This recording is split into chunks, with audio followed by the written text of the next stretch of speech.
সরকারি কর্মকর্তা-কর্মচারীদের নতুন pay scale বাস্তবায়ন নিয়ে গুরুত্বপূর্ণ তথ্য দিলেন অর্থ উপদেষ্টা সালেউদ্দিন আহমেদ। তিনি জানিয়েছেন, পে স্কেল নিয়ে সরকারের কাজ চলমান, তবে এটি বাস্তবায়নে প্রচুর অর্থের প্রয়োজন। সোমবার চাঁদপুরে এক অনুষ্ঠানে তিনি বলেন, গত 10 বছরে পে স্কেল নিয়ে তেমন কোনো অগ্রগতি হয়নি। তাই বর্তমান সরকার পে কমিশন গঠন করে কাজ শুরু করেছে। অর্থ উপদেষ্টা আরও জানান, দেশের অর্থনীতি শক্তিশালী হলে তবেই নতুন পে স্কেল বাস্তবায়ন সম্ভব হবে। তিনি বলেন, শুধু বেতন বাড়লেই হবে না, বাজার ব্যবস্থার সঙ্গে সামঞ্জস্য রাখাও জরুরি।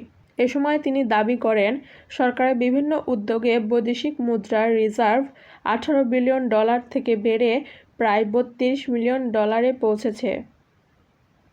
পে স্কেল সহ এসব সংস্কার পরবর্তী নির্বাচিত সরকার বাস্তবায়ন করবে বলে আশাবাদ ব্যক্ত করেন তিনি। এ ছিল এখনকার সংবাদ।